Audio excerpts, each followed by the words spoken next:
Hello, my dear students. I am Pratiksha Pandey from MVM Public School. Today, I will teach you civics of class 6, lesson 6, rural administration. So, students, I had already discussed with you some parts of this lesson, and now I am going to teach you the rural administration. So, let's start our today's class. The rural administration is the administration executed at the village level.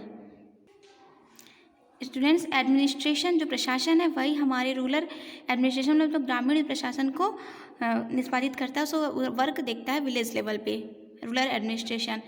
On day to day basis it is carried out by the gram panchayat whose works can be discussed or debated over in the gram सभा।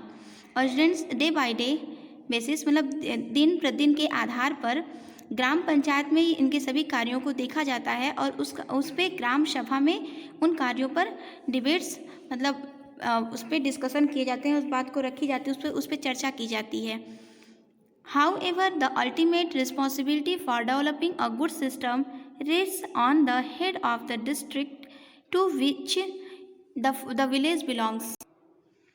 However, मतलब हालांकि ultimate responsibility of developing a good system, इसके बाद जो एक अच्छे system मतलब एक जो अच्छा सिस्टम होता है उसको विकास करने के लिए उसे विकसित करने के लिए एक अच्छी प्रणाली का विकास करने के लिए जो अंतिम जिम्मेदारी होती है वो किस पे होती है? वो आपका rest head of the district who is the village belongs. मतलब उसकी अंतिम जो जिम्मेदारी होती है मतलब किसी भी सिस्टम को डेवलप करने की जो अंतिम जिम्मेदारी होती है वो किसके ऊपर होती है? वो डिस्ट्रिक्ट के ऊपर होती है, मतलब जो जिला प्रमुख होते हैं उसके ऊपर होती है। The village administration is done under the policies and regulations head over the office of the district collector by state government in accordance with the rules of the government। और जो विलेज एडमिनिस्ट्रेशन होते हैं मतलब ग्राम में जो प्रशासन गांव में प्रशासन होते हैं वो अंडर द पॉलिसीज और रेगुलेशंस मतलब जो नियम बनाए जाते हैं उस नियम के तहत ये काम करते हैं और hand over the office of district collector. और ये डिस्ट्रिक्ट कलेक्टर को अपने सारे काम को बताते हैं और वो डिस्ट्रिक्ट कलेक्टर किसके अंदर काम करते हैं? स्टेट गवर्नमेंट के अंदर काम करते हैं। तो with accordance with the rulers of the government, मतलब इस हिसाब से आप देखोगे सबसे पहले जो भी रूल्स रेगुलेशंस बनते हैं वो सभी में क्या होते हैं? वो विलेज लेवल पे प्रशासन में फॉलो किए जाते हैं रूल्स रेगुलेशंस। और उसका जो हेड होते हैं डिस्ट्रिक्ट कलेक्टर, उनको सारा कुछ डिटेल दिया जाता है और वो district collector head state government के अंडर में वर्क करते हैं। The orderly collection of the revenue and the settlement of land disputes together with prevention of land related violence thus constitute the most important issues in the context of village administration। बेटा, भूमि की रोकथाम से संबंधित जितने भी राजस्व और भूमि इस लैंड से रिलेटेड जितने भी मैटर्स होते हैं उन सभी को ख़त्म करने के लिए ख़त्म किया जाता है। इस प्रकार मतलब इस प्रकार जो constitute the most important issues in the context of village administration. इस प्रकार जो ग्राम होते हैं, ग्राम प्रशासन मतलब गांव में जो एडमिनिस्ट्रेशन होते हैं उसमें ये सभी बहुत इम्पॉर्टेंट वर्क जुड़े हुए हैं। Okay, The land disputes are settled in the office of tehsildar where the district collector reviews the case। आप जानते हो जो भी लैंड डिस्प्यूट्स मतलब जो भूमि से संबंधित विवाद होते हैं वो मामले वो सभी कहाँ? Office at the tehsildar office में ये सभी होते हैं और वहाँ पे डिस्ट्रिक्ट कलेक्टर इन सभी केसेस पे अपना रिव्यूज़ देते हैं, मतलब बताते हैं अपना feedback. Although the Gram Panchayat looks after the day-to-day administration to justice and settlement of disputes, and the administrations in the village is also helped by several other agencies, out of which of the following two are most important। यद्यपि जो ग्राम पंचायत होते हैं वो सभी gram panchayat looks after the day to day administration of justice, मतलब जो ग्राम पंचायत होती है वो डेली बेसिस पे दिन प्रतिदिन जस्टिस न्याय देखती है और सेटलमेंट ऑफ डिस्प्यूट्स मतलब जो भूमि लैंड की जो मैटर्स होते हैं रिलेटेड उनसे भूमि विवाद या लड़ाई झगड़ा उसको लेके, और प्रशासन गांव लेवल पे प्रशासन जो होते हैं उसमें भी मदद करते हैं। और इस सभी चीज़ों में मदद करने के लिए बहुत सारी एजेंसियां भी हैं जो विलेज एडमिनिस्ट्रेशन में हेल्प करते हैं। और वो दो मेन इम्पॉर्टेंट है पुलिस स्टेशन और द ऑफिस ऑफ पटवारी और द विलेज अकाउंटेंट। ये दोनों मेन है जो हेल्प करते हैं विलेज एडमिनिस्ट्रेशन में। The two agencies acquire especially significance in the case of some extreme kind of land disputes which is quite common in villages where agriculture is the main occupation. और इसके बाद भी कुछ main significance मतलब महत्वपूर्ण कुछ main agencies भी हैं, जैसे जो क्या करती हैं in case some extreme kind of land, मतलब जो भी भूमि से संबंधित विवाद होते हैं, लड़ाई झगड़े, is quite common in village where, और वहाँ पे क्या होता है गांव में ये सारी चीज़ें कॉमन सी होती है क्योंकि वहाँ पे एग्रीकल्चर गांव के पीपल्स का मेन ऑक्यूपेशन एग्रीकल्चर होता है, तो इसलिए एग्रीकल्चर की वजह से यहाँ पे जो भूमि से संबंधित मामले होते हैं ये गाँव में कॉमन सी बात है, जिसको ख़त्म करने के लिए पुलिस स्टेशन और ऑफिस पटवारी विलेज अकाउंटेंट ये सारी हेल्प करते हैं, ये सारे लोग उस मामले को ख़त्म करने में। First, the police station. Every police district is generally divided into as many subdivisions, circles and police stations with as many outposts as necessary, duly keeping in views and population the area, the crime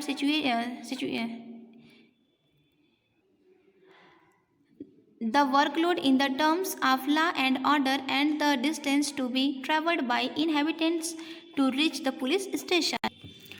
बेटा जितने भी police district होते हैं, मतलब जितने भी जो police district हैं वो जनरली बहुत सारे पार्ट्स में डिवाइड होते हैं, लाइक वो जो सब डिविजन्स हो गए, सर्कल्स मतलब जो हल्के होते हैं उसमें, और फिर पुलिस स्टेशंस में, और आउटपोस्ट एज नेसेसरी, और जो चौकी होते हैं उसमें जो उसके अकॉर्डिंग, और duly keeping in view the population, और जनसंख्या को ध्यान में रखते हुए भी ये, और एरिया, और जो क्राइम सिचुएशन, ये वर्कलोड, ये सभी चीज़ें हैं पुलिस स्टेशन मतलब लोगों के रहने के हिसाब से और डिस्टेंस के अकॉर्डिंग ये उतने पार्ट्स में डिवाइड किए जाते हैं।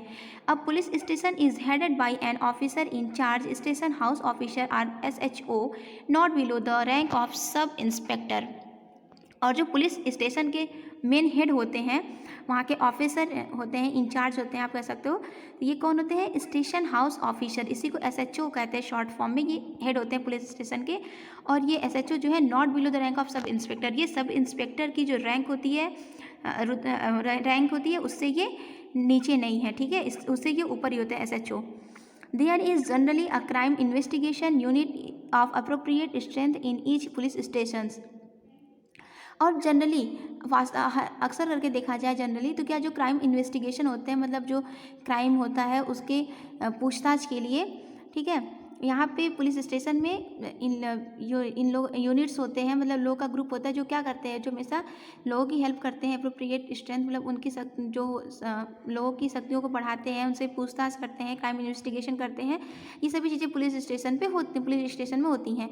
All the complaints brought to them by a complaint और his representative in person are accurately registered here. और जितने भी कंप्लेन, जितने भी शिकायत होते हैं, ये किसी भी की शिकायत करने वाले पर्सन के थ्रू लाए जाते हैं, या फिर कुछ जो रिप्रेजेंटेटिव पर्सन होता है, या कुछ ऐसे पर्सन जो इन सारे कंप्लेंट्स को रिप्रेजेंट करता है, बताता है, वो सभी कंप्लेंट को पुलिस स्टेशन में एक रजिस्टर पे डेली नोट किया जाता है। All persons in that area can report case or inform the police about any theft, accident, injury, fight etcetera. और जितने भी पर्सन, जितने भी व्यक्ति होते हैं उस एरिया में, वो सभी रिपोर्ट केस को कोई भी बता सकता है पुलिस स्टेशन को, पुलिस लोगों को पुलिस स्टेशन में जाके, जैसे वो मतलब चोरी का हो या एक्सीडेंट का हो या किसी की इंजरी, मतलब किसी कोई भी घायल व्यक्ति या कोई भी लड़ाई झगड़ा, कोई भी मैटर, मतलब आप जाके पुलिस स्टेशन में वहाँ पे जाके रिपोर्ट आप अपना दे सकते हो, ओके, वहाँ पे FIR अपना राइट करवा सकते हो। It is responsibility for the police of that station to inquiry, investigated and render all requisite assistance to the members of the public। और ये सभी चीज़ें, सभी जितनी भी रिस्पॉन्सिबिलिटी होती है, ये सभी पुलिस स्टेशन में होती है। जैसे जितनी रिस्पॉन्सिबिलिटी होती है, ये सभी जिम्मेदारी पुलिस स्टेशन की है, पुलिस लोगों की होती है। इंक्वायरी जैसे जांच पड़ताल, इन्वेस्टिगेशन, पूछताछ, और render all the required assistant members. और ये सभी जो उस समय पुलिस स्टेशन में जो भी जितने भी मेंबर्स होंगे, मतलब पुलिस लोग, वो सभी लोग आपकी इन सारी हेल्प काम में मदद करते हैं। मतलब कोई भी केस हो, कोई भी प्रॉब्लम्स हो, तो आप उनसे हेल्प ले सकते हैं। इन should be particularly helpful to women, children, the poor, helpless persons in all situation, specially during conflict between communities, class, caste and political groups. और स्टूडेंट्स इन शुड बी पर्टिकुलरली, और ये जो हेल्प है मतलब लोगों की हेल्प, लाइक कोई भी मैटर हो, मतलब लोगों की अगर हेल्प करनी है तो वो क्या, तो पर्टिकुलरली मतलब लोगों की हेल्प करनी चाहिए। जैसे वुमेन हो गया उनके अलग, और वो चिल्ड्रेन के लिए अलग, पुअर्स के लिए अलग, और जो हेल्पलेस पर्सन है मतलब जिनका जो बहुत, जिनकी कंडीशन बहुत ख़राब है और वो एकदम असहाय महसूस कर रहे हैं, ऐसे लोगों के लिए, तो इन सभी के लिए अलग अलग हेल्प करने के लिए होना चाहिए। ड्यूरिंग कॉन्फ्लिक्ट बिटवीन कम्युनिटीज़, मतलब जब कभी क्या होता है कि समुदाय में लोगों के बीच में झगड़ा लड़ाई बहस हो जाती है, उसके लिए, और क्लासेस, पुअर रिच, इन सब फैमिली के लिए, और कास्ट, पॉलिटिकल ग्रुप्स, इन सभी के लिए पर्टिकुलरली अलग अलग हेल्प करने के लिए होने चाहिए, मतलब हमारे एडमिनिस्ट्रेशन में। However, it has been seen that sometimes adequate assistance is not provided to the socially backward groups and people at the police stations. और स्टूडेंट्स, however मतलब हालांकि ये हमेशा देखा गया है कि सामाजिक कभी कभी सामाजिक रूप से जो पिछड़े हुए लोग होते हैं, मतलब जैसे कि जो मेन सिटीज़ में नहीं है, या रूरल एरिया में, या आप कह सकते हो जंगली एरिया में जो रहते हैं, वो क्या कहते हैं, जो सामाजिक रूप से पिछड़े हुए समूह हैं उनको, और पुलिस लोगों के द्वारा उन पर्याप्त सहायता नहीं प्रदान की जाती। तो ऐसे लोगों के लिए भी अलग से पुलिस या अलग से उनको प्रोटेक्शन के लिए फिक्स करना चाहिए कि वो ऐसे पीपल्स की वो हेल्प करेंगे। Okay, and students, I hope you understand about police station and rural administration, and I will discuss with you the Patwari, our village accountant, and new law I will discuss in my next video. Thank you.